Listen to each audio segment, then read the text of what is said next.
And now we are being live streamed.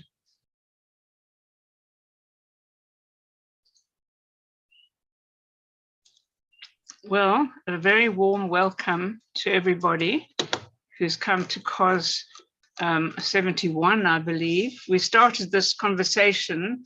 We didn't know how it would go, but suddenly every week we have amazing people wanting to talk to each other about some special aspect of Jewish music. And we have a sort of slot that's called Composer in Focus.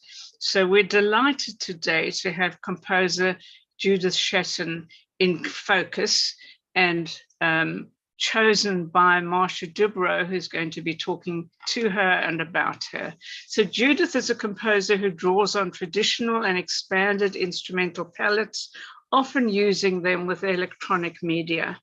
Her music has been commissioned by organizations including the Barlow Endowment, From Foundation, Carnegie Hall, Library of Congress, and ensembles such as the National Symphony, the Kronos Quartet. The Jewish themes form an important element of her music, with commissions, including those from YIVO Institute for Jewish Research and the Pittsburgh Jewish Music Festival.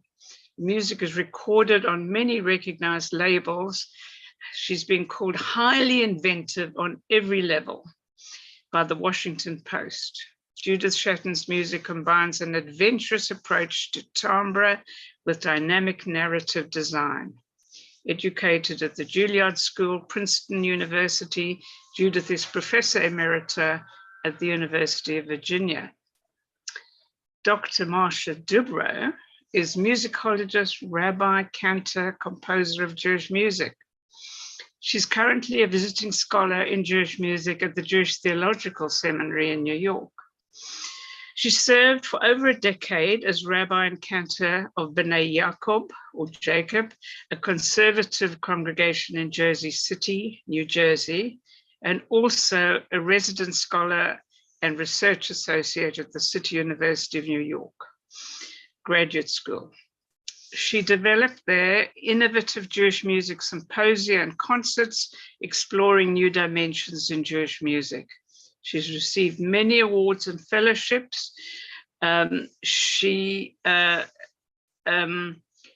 given numerous papers at many international academic conferences, and has published many articles, most recently on Lazar, Weiner and Ignaz Moscheles.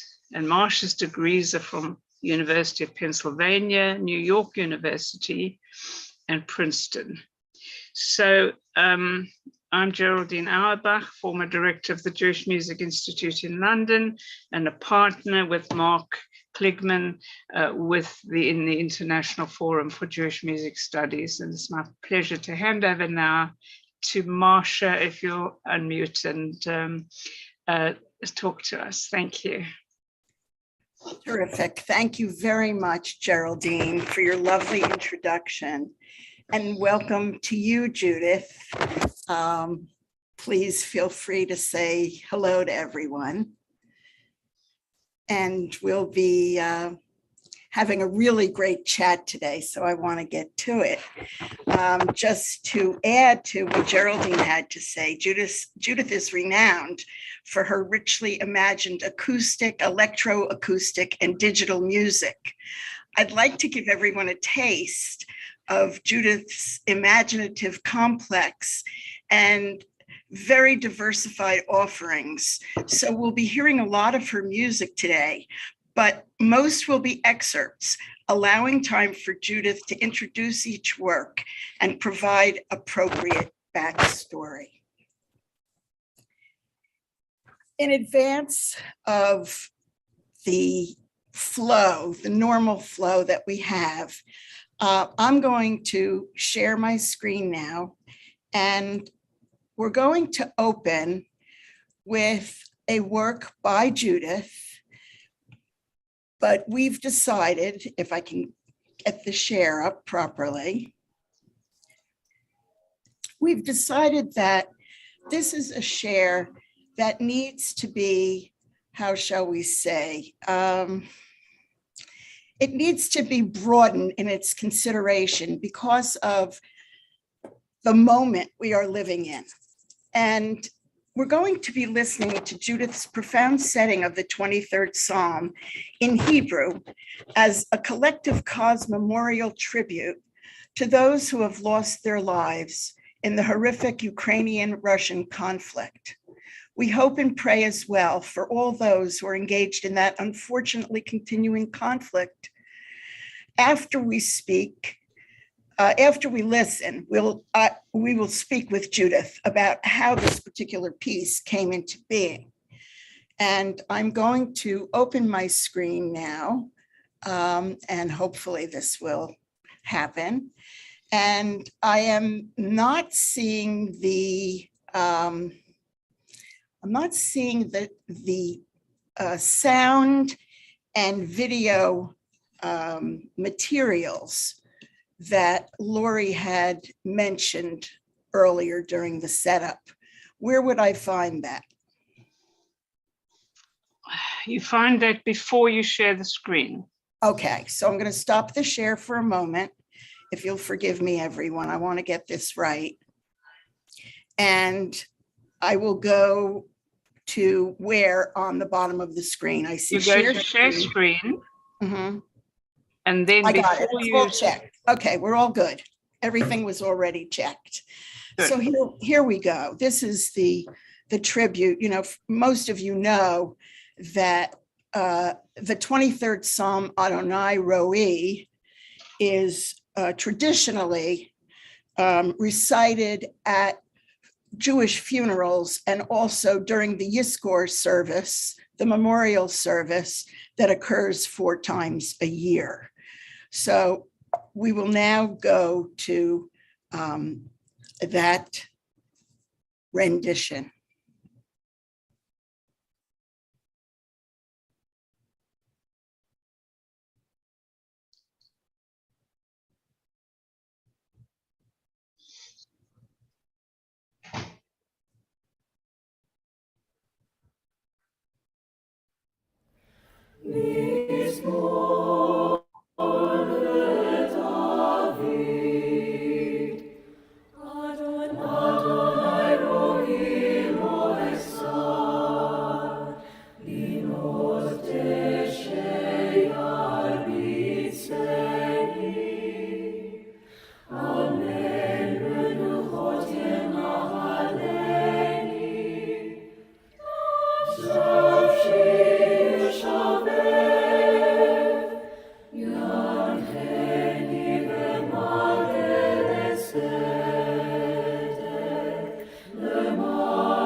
I'm sorry, I do want to continue that. So we'll just have to revisit it.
That was so beautiful, Judith, so immensely beautiful. I'm going to try now to get to the next screen.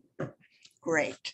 So you can see here that we have a listing out under the heading Judaism of many Jewish themed pieces. And of course, because they're alphabetically arranged, the N.Y.U is at the top. And Judith, what inspired you to set this particular psalm, and why a choral setting? I composed N.Y.U in the week after Rabin was assassinated, moved by that experience and what it signified. And I wanted to set it in the original Hebrew.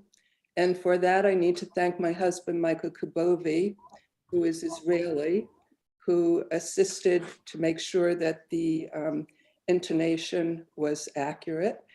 And also Judith Klurman, the choral conductor, who I worked on some in editing it. But I was just moved by wanting to memorialize that moment. Setting it for chorus just seemed to me an obvious thing to do, to create the kind of richness of texture that the SATB chorus can afford. So that's how it came into being. It's a beautiful piece, and it seems to me that that's the kind of a piece that a nicely trained synagogue choir would be able to perform. Doesn't seem as if it's terribly challenging from a musical performance perspective. Would you agree? I absolutely agree. And I wanted to keep it relatively simple from that point of view. It's homophonic and certainly performable by many kinds of choruses. So as you look at this list, everyone, you can see that there are highlighted a number of works, and those works are works that we are going to hear excerpts from today. So you can just glance down and get a taste of the variety. I think you'll see at the bottom is a work that's in Yiddish, and some of the settings are in English, and some of them have no text per se, as we'll discover shortly. Now, I wanted to ask you, Judith, how do you decide which Jewish themes you want to set music to? I know you have had a lot of commissions, some from Jewish organizations. Do they, for example, ask you to write something that evokes a particular theme, or is the choice yours?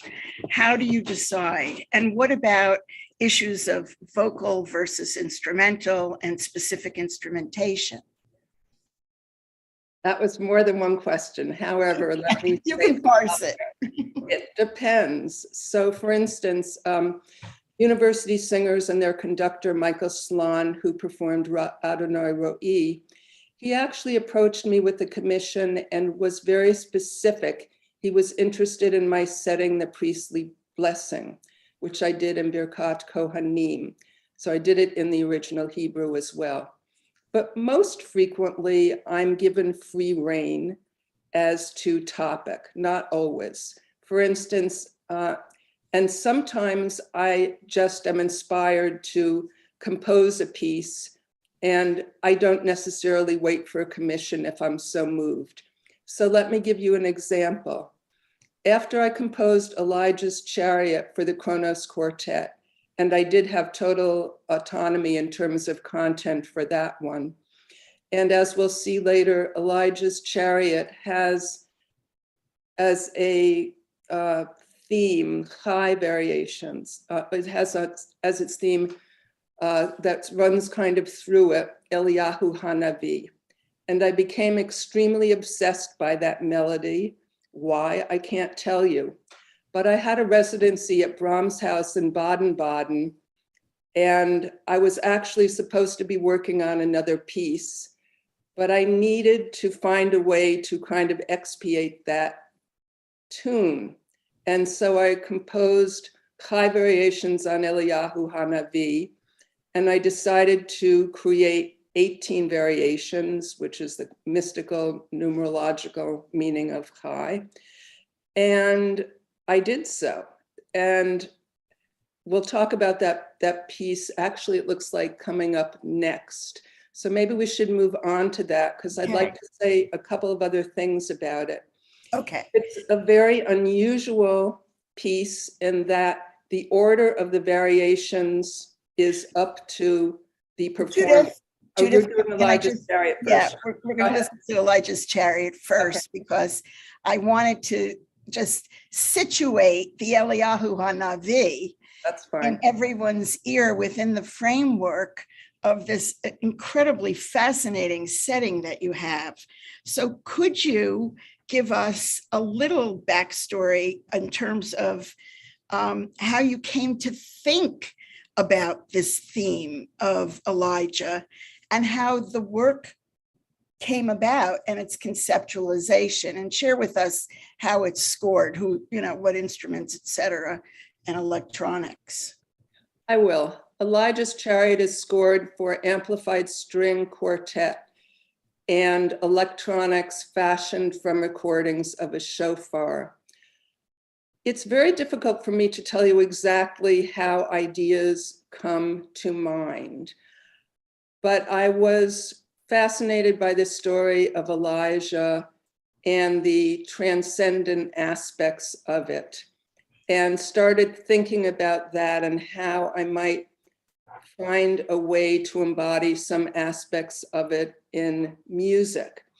So quite quickly, because of Elijah's association with the coming of the Messiah, I determined to set it for shofar as well as string quartet. I did know that I was going to compose the piece for string quartet because it was commissioned from the Kronos Quartet. And then I started thinking about how I might, first of all, find someone to play the shofar so I would have a recording that I could use. This was non-trivial. It took me several different tries until I found Dr. Mel Siegel in Minneapolis, which is a long story that we don't need to go into. And then one of the things that I have found so captivating about working with electronics is the possibility of processing sounds from the world and creating continua which range from clearly identifiable sound sources, as you will hear in the opening of this piece, to dramatic transformations of those which lead in very, very different directions. That's a theme that we will come back to. So for instance, in the beginning, you hear the shofar, whose sound is unmanipulated, with response by the string quartet as a kind of choral group representing the followers of Elijah. Why don't we actually go to that now, the actual opening of the piece, and I think you'll hear exactly what Judith is telling us about. This is on her Time to Burn CD, recorded by the COZ Quartet And we're going to hear 3 excerpts from Elijah's Chariot, 2 from this particular recording, and a 3rd performed by and yet another quartet, the Lyris Quartet. So the piece was commissioned by Kronos, recorded by COZ, and also Lyris.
And I'm going to stop there and go forward now to a very direct quotation of the Eliyahu Hanavi melody, which I'm sure is familiar to all of you.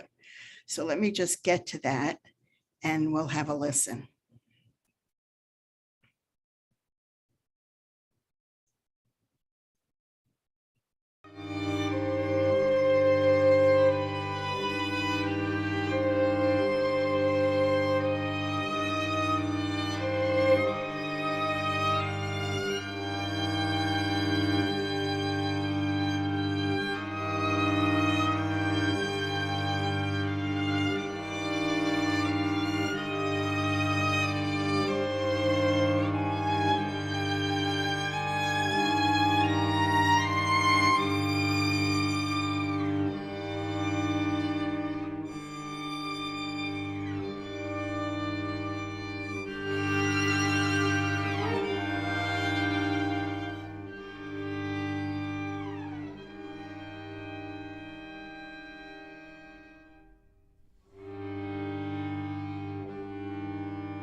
I'd love to share more of that with you. It's just such a phenomenal sequence of events that occurs musically.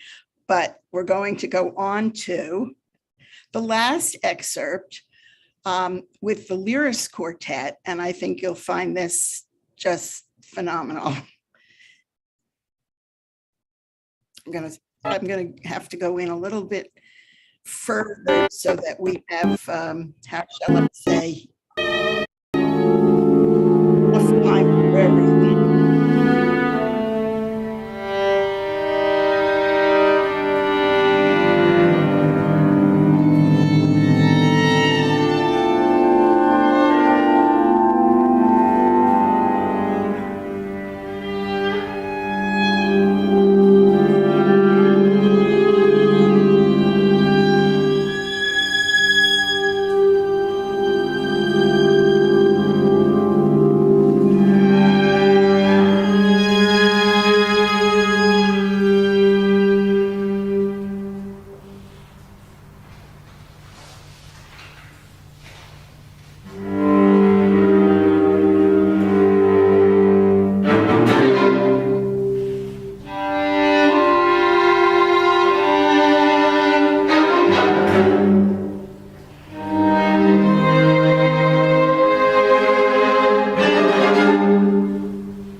stunning, absolutely stunningly beautiful, Judith.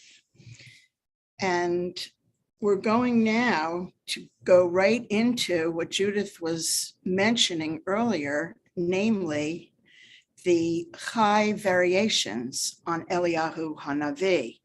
Now, one thing that you can all access on Judith's website, which is judithshatin.com, and I'll have it on a slide at the end, is a, how shall we say, a section that allows for the interested viewer and listener to actually engage with Judith and her performers in a dialogue that she has with her performers regarding the backstory. In fact, I think, Judith, you do call it backstories. How did you decide to actually embark on that particular journey? Well, I'm so frequently asked by people about what goes into a composition, what kind of collaborative process there is with performers. And so that's what led me. And I've done this with Chai variations on Eliyahu Hanavi and Nathan Carteret, and with the flutist Lindsay Goodman, and a piece that she has performed that we've discussed, and that is called For the Fallen, which is in memory of those fallen in all wars. And the electronics for that piece I fashioned from the amazing peace bell in Rovereto, Italy. That's but here we are with the backstory for Chai variations. Okay, so because we don't have the time today, unfortunately, to play the entire backstory, and Judith, some of your questions for Nathan were very penetrating, I'm just going to go straight to Nathan's commentary on how he made a determination to order the piece. But I do want to, before we go to it, ask you to talk a little bit about your conceptualization of the variations. And we heard already about the Chai and the number 18, which I found very interesting, but I had some further questions. First of all, why piano variations? Of course, we know that there's traditionally in our, how shall we say, our corpus of well-known variations, many piano variations, and you did choose to do a piano variation set. And I wanted to know, are you a pianist, or were you a pianist, or were you and are you still a pianist? Piano was my first instrument, which I started at a quite young age, and I am not a performing pianist most of the time. However, I still do play. It's an instrument I'm very familiar with, but certainly I love composing for all kinds of different instruments. Did it figure in my decision? Yes. And I was sitting in this wonderful studio in Brahms House in Baden-Baden with a beautiful piano to work on and try things out on. But even if I had not been, the piano, with its huge range of register and timbre, to me is an ideal instrument for the composition of variations. I will say, however, since that time, and in case anyone might be interested, I have actually created a string quartet version of these variations that has yet to be premiered.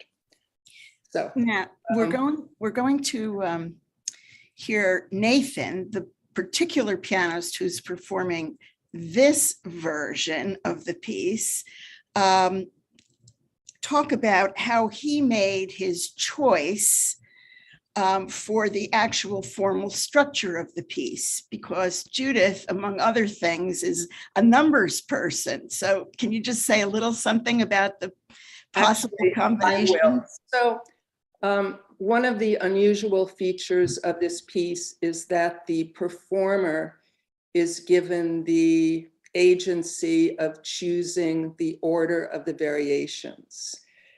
That is something that I haven't seen before and Nathan hadn't seen before. And it's been absolutely fascinating to me. Why did I do that? Well, for one, I wanted to intensify the collaborative process with the performer so that they actually have a way of shaping the piece. And it can really be created in such different arcs. And another recording is by the distinguished American composer, Mary Kathleen Ernst, on her album, Keeping Time. She has made very different choices.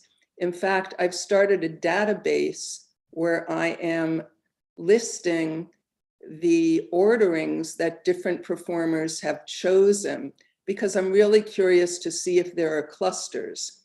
Because if you think about it, there are 18 variations, which means there are 18 factorial or over 6 quadrillion potential orderings.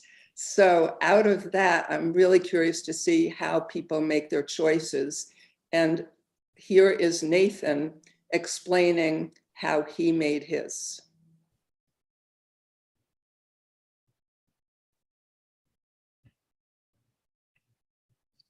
Some of them are foregrounding the melody, and some of them become more, I guess I would say, abstract. I can't just take it back a tiny bit.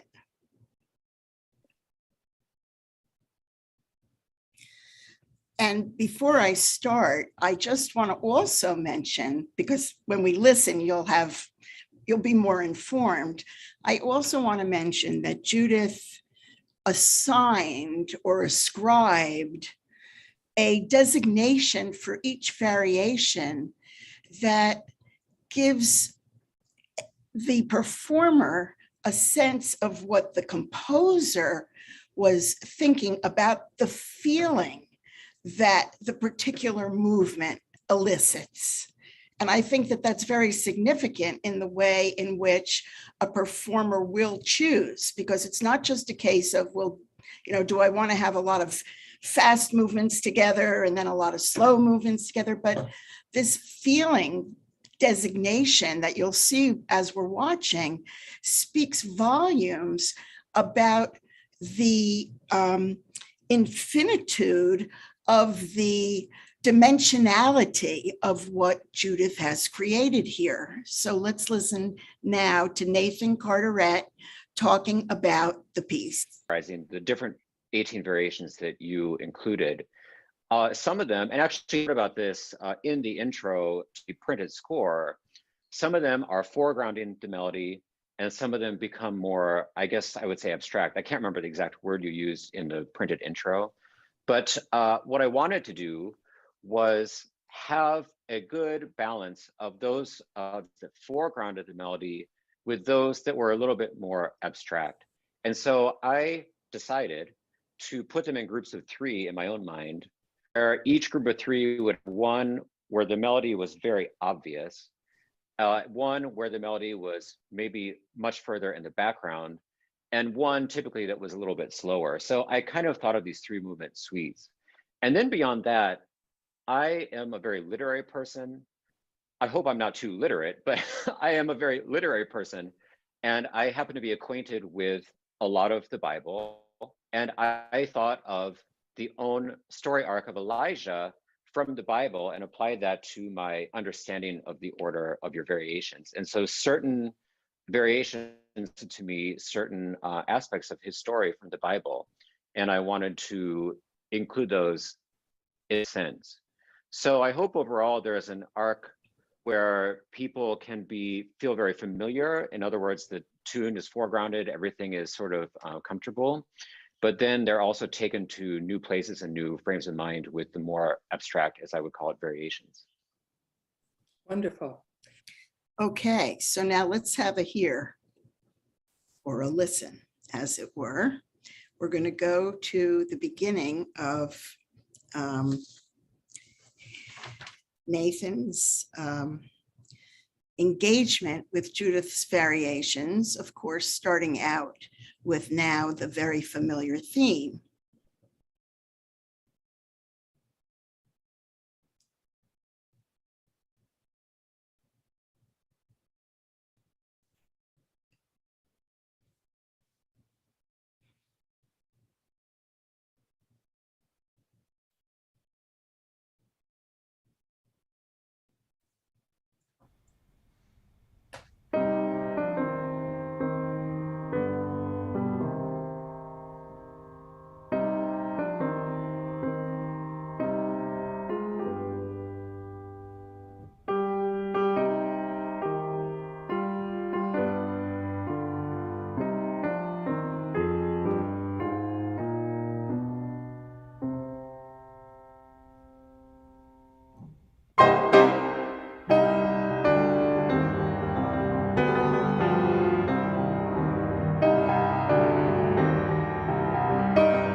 I wish we had the time to listen to more, but you certainly can access the YouTube video online.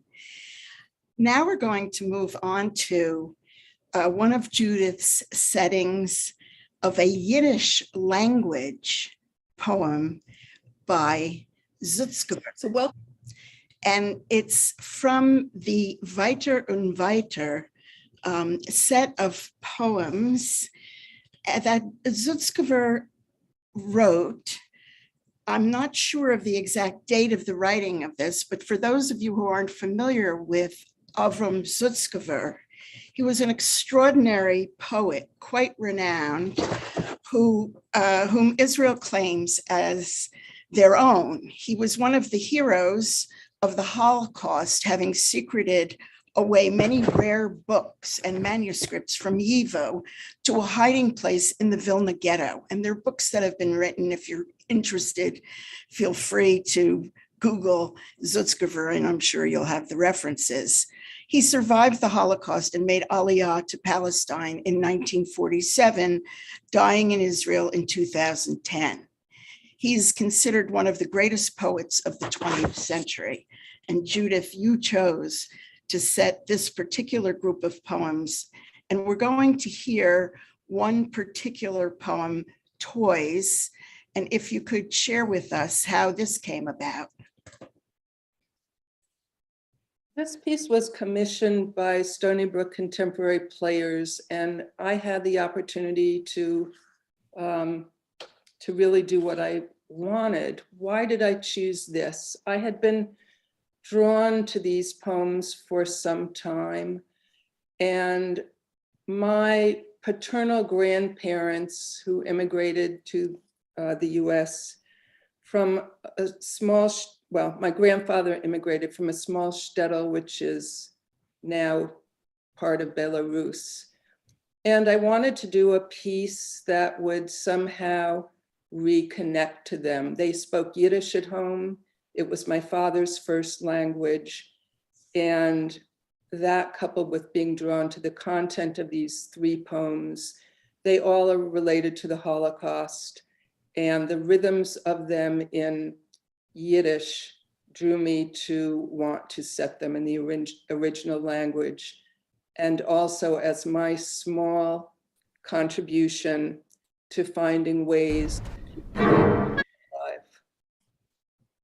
Sorry about that, Judith. Keep speaking, I'm sorry.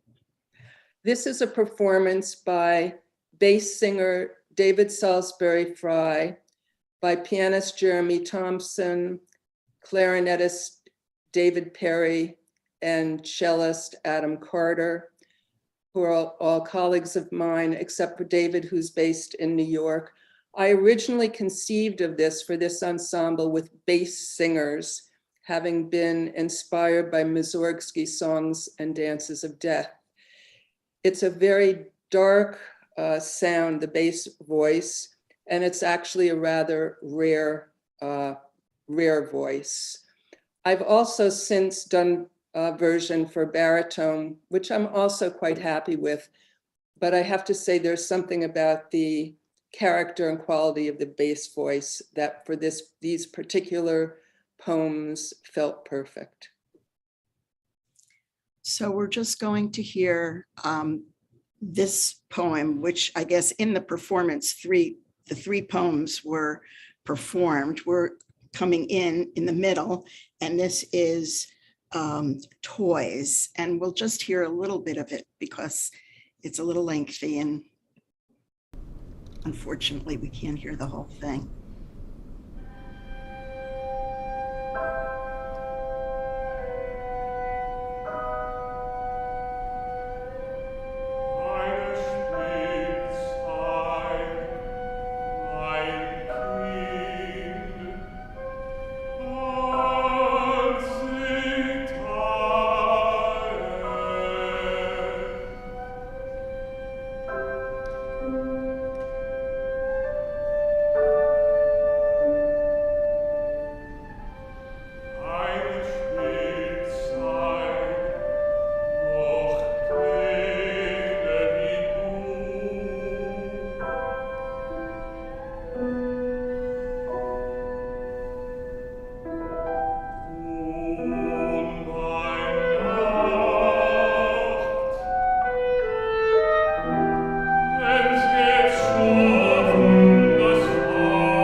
move on. There's so much to cover. I wanted now to go to something that was a little refreshing in the sense of turning from the sublime to not quite the ridiculous, but a light and catchy Hanukkah children's piece. So we'll be going now to Judith's Nun Gimel Hey Shin, which was recorded for the Milken Archive of Jewish Music and is available on their website. And it's very interesting to me, Judith, because I believe one of your influences was your early time in Israel. And I was thinking about in Israel, it's Nun Gimel Hey Po, as opposed to, it's for Nes Gadol Haya Po, as opposed to Sham. So you'd have to adapt it, I guess, slightly, ever so slightly for performance in Israel. But give us a little taste of how you ended up getting to Israel and what that experience was about and when that happened. So my first visit to Israel was spending a year at Hebrew University when I was a junior at Douglas College. And before the time at Hebrew University started, spending about a period longer than a month at Stabo Care in an intensive ulpan. And it was a fascinating experience, of course, in so many different ways. It certainly brought home a very different feeling tone from that I experienced as a Jew in America. It also led me to much greater explorations of my own Jewish heritage, because in this country, I think there is a very interesting phenomenon that's happened, at least in my family, and I think in others. My paternal grandparents were Orthodox in their tradition, and my father, growing up, was sent to a cheder, and he learned to read Hebrew, and he was very adept at it. He won prizes in his reading. However, they were never taught the meaning of the words, which I find really troubling in a lot of different ways. But that, plus his interest in science, led him to adopt a more secular approach in his own life. He did not teach his children Yiddish, which I regret, and he did not practice many Jewish rituals in his own home. And my mother grew up in a background that was Reform and really rather secular. So although I did go to religious school at Temple Israel, where Herbert Weiner was the rabbi in South Orange, I credit the experience of actually living in Israel with opening up much more of a vista into the huge range of not only practices, but just kinds of connections. So when I actually just for fun decided I wanted to write a round, and I decided I wanted to write a Hanukkah round. And of course, I know that in Israel, one would sing Nun Gimel Hey Po, which is, as you said, a tiny change. So I wanted to do something that was kind of lighthearted and that was simple enough for children to be able to sing it. Lovely. Let's listen to it now. It's a very happy piece.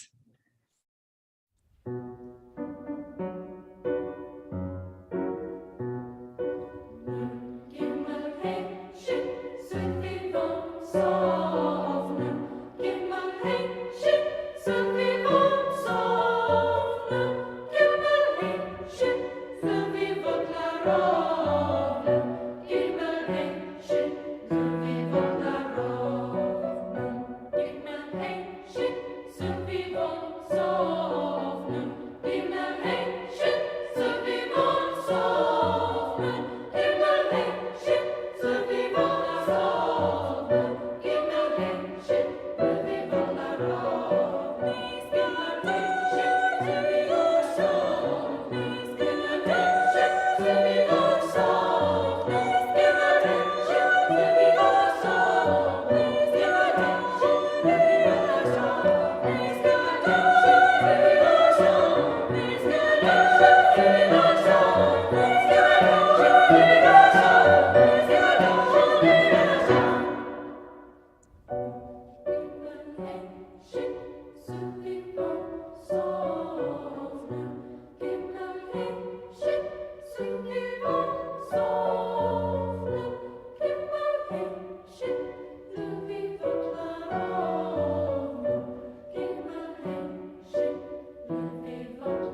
etc. Very accessible and wonderful for a children's choir. So I think that that speaks volumes in terms of the range, the phenomenal range that you have.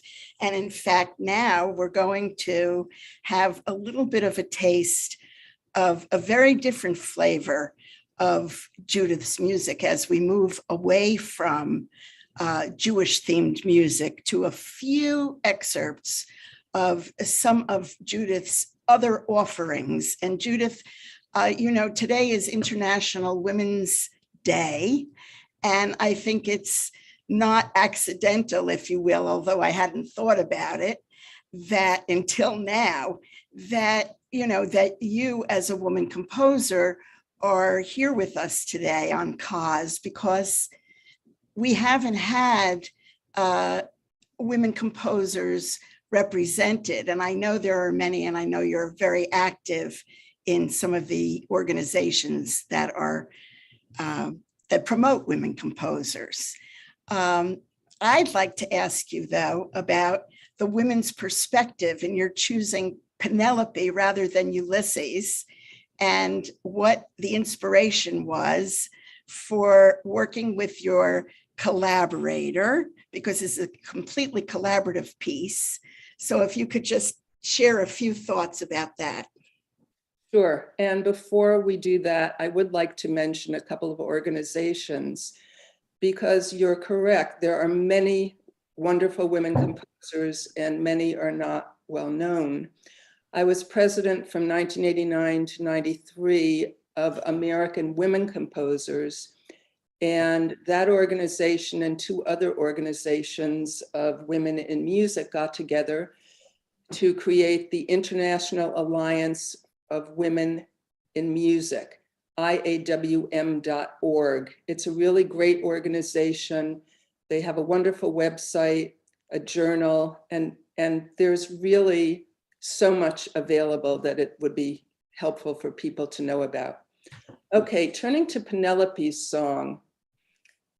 I think enough has been written about Ulysses, but at least at the point when I composed this piece, there wasn't so much about Penelope. There have been a number of poems and other pieces since, but I was intrigued by Penelope, by her steadfastness in resisting the efforts of the suitors who basically wanted to marry her, claiming that Ulysses was dead or lost or whatever, so that they could become king. And so one of the ruses was to say that she would take no suitor until she finished weaving the shroud for her father-in-law, but she unraveled at night what she wove by day. And so I thought about that image, and it so happens that there's a wonderful weaver based in Charlottesville named Jan Russell, who works on traditional wooden looms. And she was willing for me to actually come over and record those, and I did. And I used those as the basis for the electronics. There is not one sound in here that I did not touch electronically, even in the opening where it sounds as though you can recognize the loom sounds, and you can. And there's again a kind of continua drawing closer and farther away from the sound of the source. But the idea of inscribing the piece with those weaving sounds. And then you will hear, in this case, the version you'll hear is for soprano saxophone. Jacob Swanson is the performer. And then I need to say something about the optional video, which was created by an extraordinary artist named Kathy Aoki, who I met at the MacDowell Artist Residency and collaborated on in a previous piece, and also the animator Marco Marquez. And so in this particular instance, the music was completed first, and then they created the video as a companion piece for it. Great. Okay, let's have a listen, at least to part of it.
That's available online, yes, or on your website, which, or both? And also let me just mention, because that is one of the few pieces for which I've created multiple versions. It actually was originally scored for viola and electronics, and there are now versions for, in addition, violin, cello, clarinet, flute, and soprano sax. And what's been fascinating about that is that I can't simply transpose it to the range of different instruments. I also have to rethink the timbral qualities of the instrument and make changes in relation to that. So it's a fascinating experience to create different versions that take into account the different timbral worlds of different instruments. Now tell us about Rotunda. I know that that's a central gathering place, a beautiful area on the campus of the University of Virginia. How did this come about? Well, one day when I was in my office looking out at the lawn, which is the central quadrangle, and at the rotunda at the opposite end of the lawn, I was struck by how much it looked like a movie, with all the different activities against this majestic backdrop. And I thought it would make such a fascinating movie. And so that led me to contact filmmaker Robert Arnold, who I had met sometime previously. And although at the time when I heard him speak, he said, people are always coming to me with ideas about creating films, and I always tell them they should do it themselves. But I nonetheless contacted him, and surprisingly, he was amenable to the following. We were going to collect images and sounds of the lawn and rotunda over the course of a year. To do so, I identified a camera and recording unit that were used typically to monitor construction sites. And I had the permission and support of the University of Virginia to do this. And we collected over 300,000 images over the course of the year. And I collected hours of recording. And I actually wound up doing a DVD that has two versions, one of which contains snippets of interviews, as you'll hear in the excerpt, and the other I have musicalized them, so to speak, in addition to the other sounds that you will hear. And again, there's a continuum. I have used processing techniques to take recordings and transform them in quite dramatic ways sometimes, but in others, I wanted to play with the sound of the actual source. And one of these, just as an example, one of the rooms that I taught in, often in the spring, late spring, I would hear the sounds of lawnmowers, and I found them extremely distracting and annoying. However, when I was out and about recording sounds for the piece and listening to the sounds of the lawnmowers racing up and down the lawn, I started listening to the harmonics of them, and that transformed my perception of them. So I can't recall, I don't think they're in this short excerpt, but they are one of the features. And the other aspect of this that was very complex is that the final piece shows the unfolding of seasons from winter through spring, summer, fall, back to winter as the day is unfolding. So over the course of the piece, it goes from dawn to dusk, and it goes from winter through the 4 seasons. So Robert and I had to sift through the images, of which there are many that are just wonderful that we could not include, because the light had to be falling in the proper direction to make sense of this as moving from dawn to dusk. Wow, so complex. I'm just curious, how long did this, I know you said that you were collecting over the course of a year. How long did it take from beginning to the final product? It was over a 2-year process. And one of the things that people might be curious about is, so how do you do this kind of collaboration between music and image? And in this case, we would send things back and forth. I sent him music, he sent me video with that music. And it was a very iterative kind of process with a lot of back and forth between us. Now, was a lot of the music then generated at your Center for Computer Music that you founded? Okay, so I founded the Virginia Center for Computer Music in the late 80s, when electronics were really just getting off the ground. There had, of course, been previous work by many important engineers and musicians, especially Max Matthews at Bell Labs. But when I started the Virginia Center for Computer Music, it was early days, and MIDI, which was a way for synthesizers and computers to communicate, and which had really been developed in response to the desires of musicians who wanted their synthesizers and keyboards to be able to talk to one another. So it was early days, and I started this this program with a couple of Mac 2s and Amiga, for those of you who might remember that far back. And then it, morphed over time. And I did do a lot of the work on this there, but also by the time I was creating this piece and personal computers had come along, I was also able to work on it by myself at home, which of course has been transformational for those of us doing work in computer music. Yeah, great. So let's listen. I'm going to let the whole thing play. So this is a 4-minute excerpt. Right.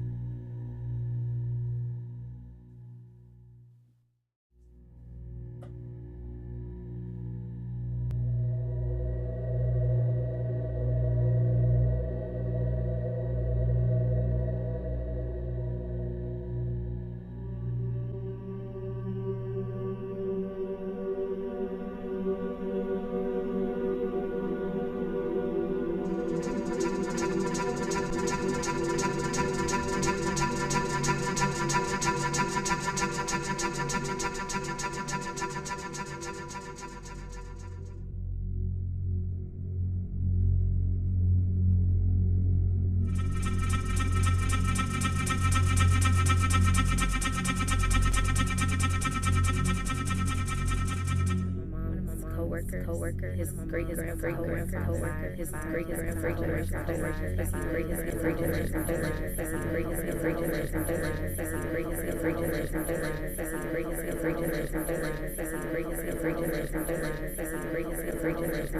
one of my mom's co-workers, his great-grandfather, 5 times back or 5 generations back, he was an indentured servant that helped build the rotunda. He still has receipts from his payment.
This is the power and the joy of having created a society in which everyone is free to think for themselves. That's what I see as the spiritual aspect of the rotunda.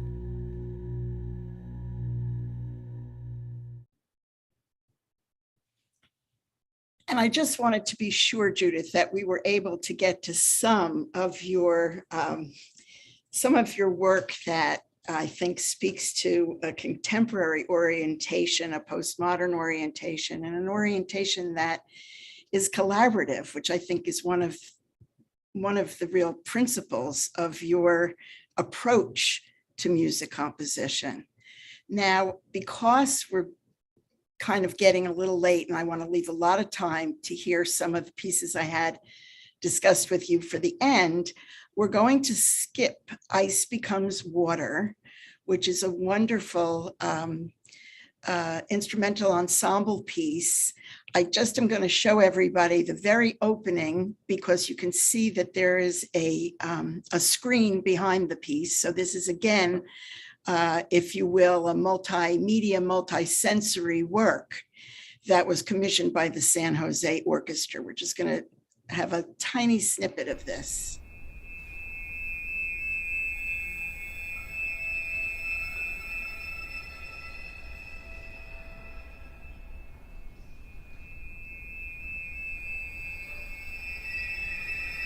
And I know that Judith is very concerned about global warming, and that was part of the inspiration for this piece.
Would that we had more time. And another piece we're going to need to go beyond today is this wonderful piece that Judith composed from a set of poems called After the First Rain, Israeli poems published by the Dryad Press. And Judith composed a collection, I guess, of that she entitled Songs of War and Peace. And the first piece is, or one of the pieces is, And How My Brother Is Cain. So we'll just hear, if that's okay with you, Judith, just the very beginning part of this. Is that okay? Yeah, sure. Okay. And we are just about out of time, so we can just okay a bit. And also, this is available online. So okay. Also listen. Okay, that's great. You know what? I think we're just going to skip it because I do want to get, I know both of us wanted to get to the last two pieces. Okay, so for another time or next time. So I know why the cage bird sings. Our last two pieces are choral pieces. The first, a universal sentiment based on a text by Paul Laurence Dunbar. And finally, I found a piece of Judith's with a scrolling score, so you'll actually be able to follow the score to this. Judith, would you like to say a few words about the work? I'll just say briefly, people, of course, know the title, Why the Cage Bird Sings, from the Maya Angelou book. There have been a number of different settings of this very moving poem by Paul Laurence Dunbar. Mine, I think, has an edge of anger that others don't. I was trying to capture something of the sensation of the bird or person trying to escape from the cage they're in. We'll be listening to the whole piece.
So powerful, so very powerful, really. And now we come to the last piece for today, Hark, Hark, My Love, from the Song of Songs, back to our Jewish themed works. And Judith, before I play this, I would really love you to share something about it or about how you came to it with all of us. Thanks. Well, I came to it when I was reading Marvin Pope's wonderful translation of the Song of Songs in the Anchor Bible. And this is dedicated to my husband, Michael Kabovi.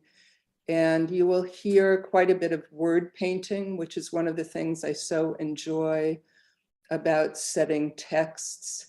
And also just the images and the text itself, his translation led to rhythms simply jumping into my mind. There is something about setting text that engenders that result. Okay.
Judith, thank you so much for the opportunity to share your music and your insights with the COZ community today. It's just been phenomenal. I wanted to just say one last thing, which is that Judith and I knew each other many decades ago. First of all, we grew up in the same town. A couple of years apart or a year apart. I knew her sister very well. And then we both happened to end up at Princeton graduate school at the same time, which was really uncanny. and we hadn't spoken in many years, but I came upon Judith's work first through the Milken Archive. So I thank you again, Judith. Really wonderful music, so wide-ranging, and I hope there'll be some questions. Indeed, it was a wonderful exposition, and Marsha, thank you so much for bringing out all this music and introducing it to the COZ community, who've really, as we can see, welcomed it and enjoyed it so much. So if you want to raise your hands, it would be lovely if you would like to ask your questions yourself or make your comments or whatever you'd like to say. So I know there are always people who want to say something. So I'm going to ask Berku and Sybil to unmute and to say something. And if you can put your video on, it will be lovely too.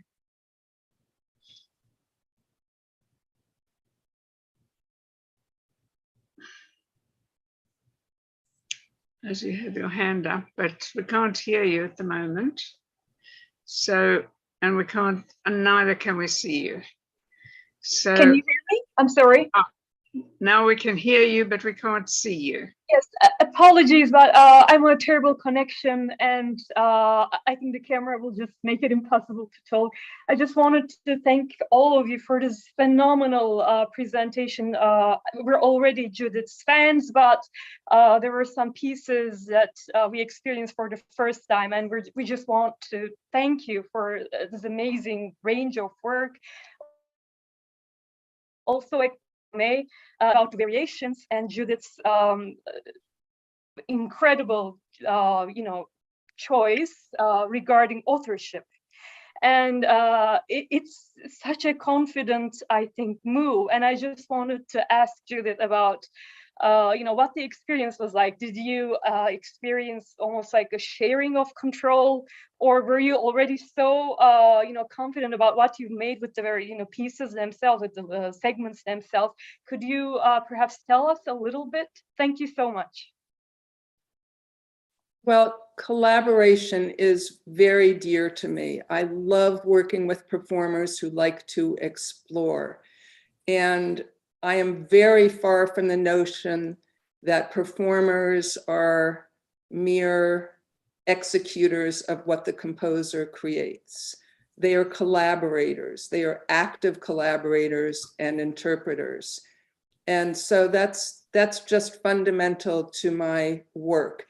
And if anything, I have learned so much from performers in their interpretation, and it's led me to think about the places where I do feel like things need to go a certain way, and places where I'm sometimes surprised, and I'm sometimes surprised to see the musical connections that performers make. So to me, that's really one of the highlights of being a composer, is that kind of collaboration wherever possible in the process. And if that isn't, still afterwards in rehearsals and leading up to performances. Thank you.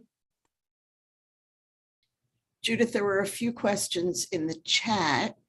I think there was one I didn't answer, which I'm happy to, which was about the high variations. Yeah, Malcolm Miller said that he heard echoes of Wu 80. And do Beethoven's variations feature amongst your influences, and what are your other influences? I've certainly studied those variations. I love the Brahms Haydn variations.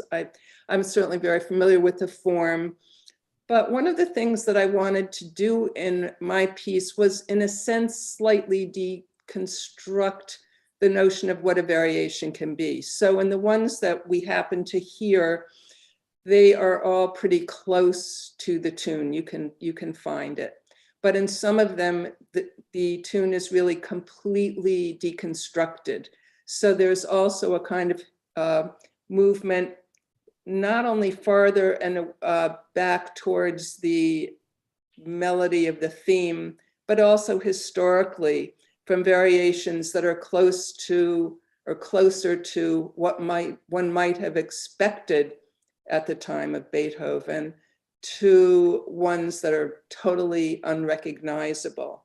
So in addition to the idea of giving the performer agency in terms of the shaping of the overall arc, I was also looking and playing against the idea of what a variation can be in historical terms. And there were a couple of other really interesting questions. Isabel Gans, I don't think she's still on, but she asked the following question: is there any meaning to your choice of C minor for the high variations? You know, it's very interesting. I've had a lot of discussions about key choice because there are many people who say, well, it really doesn't matter. It's whatever is convenient. And we can just transpose and it's all the same. And I disagree with that because I just feel different colorations, not only just of keys, but of individual pitches and registers on different instruments. So I can't give you an exact motivation of why I chose that, except that there's a quality of the darkness of that, that harmony that attracted me to it. So for instance, if I think of the key of A flat minor, I think of it as being a much softer kind of timbre. So, you know, I realize these are kind of ineffable aspects, but I do experience them and they do drive a lot of my sense of pitch and pitch centricity. And I rarely compose music that is in a traditional Western key. I'm much more drawn to creating sonic landscapes and harmonic landscapes that are centered on particular pitches, but in a more sort of cloudy way that opens up, influenced by composers such as Debussy, where you may not know until there's, you know, a chord that suddenly gets illuminated that you can find connections to from different components of the music. Okay, I think that was, oh, here's another. Elaine Phillips, I don't think she's still on, but this is the last question. My brother, also a musician. Oh, Elaine, you're on. Did you want to ask your question? Unmute. Actually, it's my brother's. Go ahead. I asked if when she hears her own music, does she hear it as individual pieces that she's looking for or recognizes, or is it a complete palette of integrated sound that she hears? I'm not sure I think of those as really being two different things. I mean, I hear the complete palette, but because of my attention to timbral detail and individual voices when I'm composing, I kind of hear both. But it's actually a really interesting question because our minds can't really do things, two things at a time. So I think that probably for all of us, there's a kind of quick shifting that happens where we hear the whole, but we're drawn to particular details as we listen. Okay, I'm sure we all hear many different things in each of the pieces that we've listened to today. I know I had a wonderful time just doing the deep dive, Judith, into your repertoire. So thank you again very much. Agnes would like to say something. Yeah, lovely music. I thoroughly enjoyed it. I might have missed the announcement about what I'm just about to ask, or it may be just ignorance on my part, but the theme of the N.Y.U variation, I'm assuming that you didn't write the theme, and so where does it come from? It's, as far as my research went, it is a folk theme. I'm not aware of a particular author of it, but it's often sung at the close of the Sabbath. And so it's a tune I've known for a very long time. Marsha, do you have any other? Well, I was thinking about this. You know, this is a case of, I didn't do a deep research on the origins of Eliyahu Hanavi, and I kind of thought I'd check Edelson after this was all over. But I was thinking about the fact that it's notable that the Eliyahu Hanavi is a tune that is sung in the home, because Havdalah, the end of the Sabbath, that service is typically conducted in the home, and for the close of Shabbat, and also at the Passover Seder, during that portion of the Passover Seder, when we have the cup of Elijah and we open the door for Elijah in the hope that he'll be bringing the Messiah with him.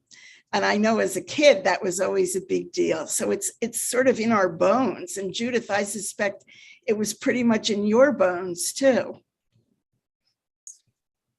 So is that just one major tune which everybody sings all over the world?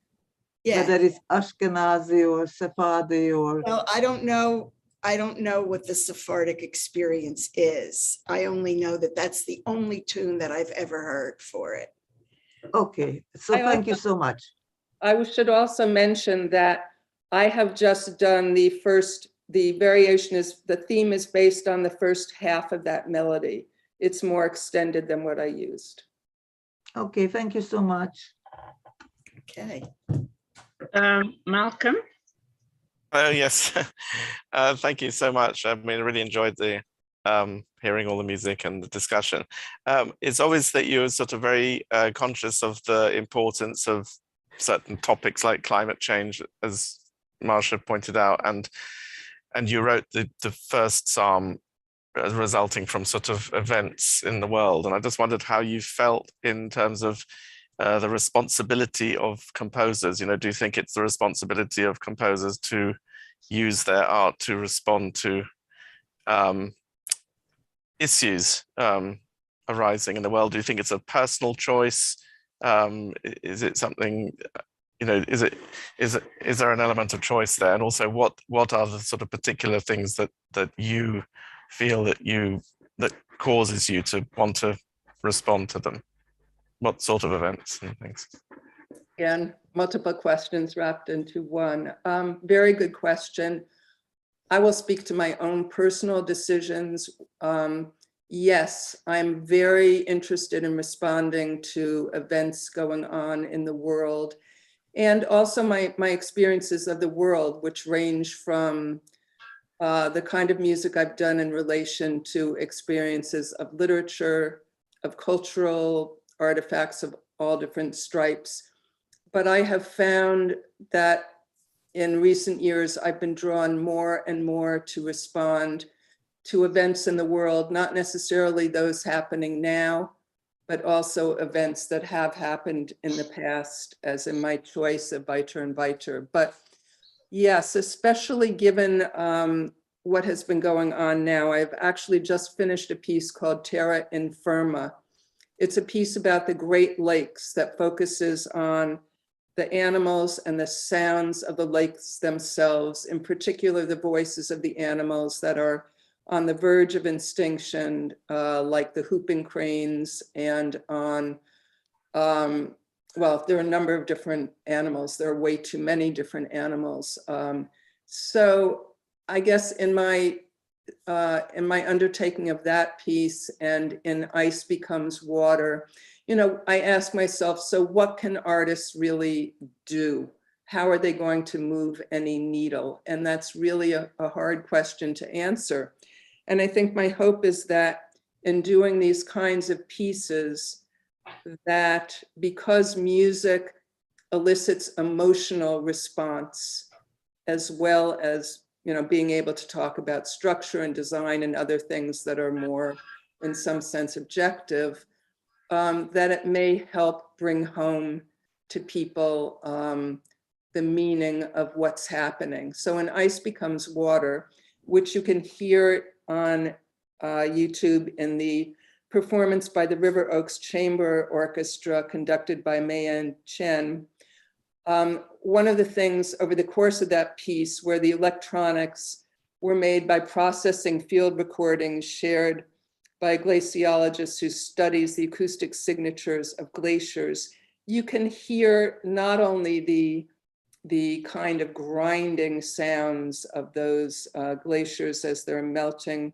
but also there is a sense of lament in the music. So again, it's a very personal choice. And I might add, in some senses, maybe an ideological one, because there are certainly many who think that representational aspects of music are suspect.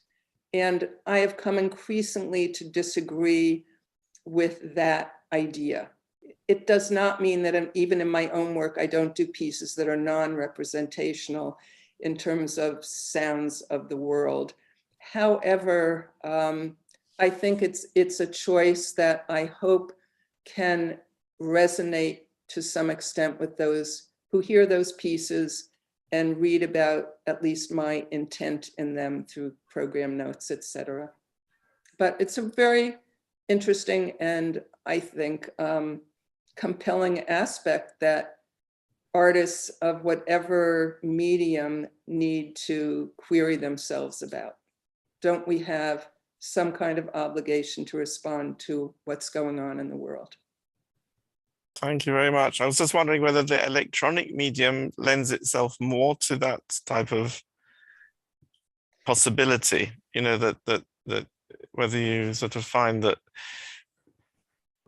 I mean, transformational electronics where you take sound sources and samples and do something with them is a new vocabulary. I do think that that's the case, and that in both of the pieces I just mentioned, Ice Becomes Water and Terra Infirma, it's much more vivid if we can actually hear what the calls of the animals are and hear what some of these calls are in distress and are just aware of the fact that many of them are voices that we will simply no longer hear. And of course, we cannot all be in environments where we're going to hear a Canadian lynx or a whooping crane or a piping plover or many of the other animals. So it's a way of making present something that we're in the process of losing. And in that sense, I think the ability to use sound sources from the world truly augments the world of acoustic instruments. And I think that I want to say, to me, it's really important. I do not think of this as either or, but of the universe of experience and sound of being dramatically amplified by the availability of digital technologies. But it does not mean for one instant that I would ever give up the richness of acoustic sources from the human voice to the plethora of instruments that we have created as humans. Wonderful. Thank you. I think that's a wonderful note to let resonate with us as we go our separate ways. It's been an absolute joy and a privilege to have you with us, Judith, and Marsha, that you've brought along this wonderful person that many of us may not ever have heard music of, and now it's there, and it's there for us to continue listening to and to go further into it. So thank you so much for this wonderful presentation today. Thank you for those who've asked these penetrating questions. And if I may say, next week we are going to something completely different. And we're back in the klezmer scene again, because we're talking to, Phil Alexander is talking to Christina Chowder, who is part of the Klezmer Institute, I believe. And I don't have a lot of detail, but it'll be very interesting. And the other thing I have to flag up is that I believe in the United States, you're changing your clocks forward this weekend. And therefore, we're going to have a problem for the next 2 weeks, because in the UK and Europe, we're not changing for another 2 weeks. So if you're not in the United States, you have to tune in an hour earlier for the next 2 weeks. But we'll mention it when we send round the information for the next sessions. So do join us again.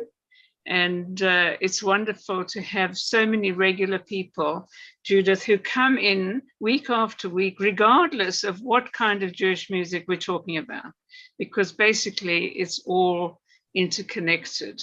And what I take away with me is nusach. You know, you have been explaining to us about how certain scales give you different atmosphere, and that's exactly what Jewish music is about, that you know by the scale that the man is singing in or the woman that you are in Shabbat, you are in Rosh Hashanah, etc. So it seems to me that that has filtered through your genes into your music. I don't know if you want to say anything about that or not. I'll leave that one alone, but of course, one of the images that I frequently think about is that we cannot imagine a color that we have never seen. And just so, to imagine a timbre that we have not experienced, I don't know how we would do that. And so it really is a kind of summation of one's sonic experiences that contributes to the possibility of what one can imagine. Lovely. So thank you all. Thank you. I just, as a final coda, I was going to say, Judith, I didn't use this phrase, but I do think of you as a sonic explorer. And it has, you know, such a wide berth in terms of possibilities. So you definitely are a representation of anything is possible. Thank you. And thank you so much, Marsha. Thank you to Laurie for making this happen in UCLA, and to people from around the world who are listening. And look forward to seeing you next week, Christina Crowder and Phil Alexander. So cheerio.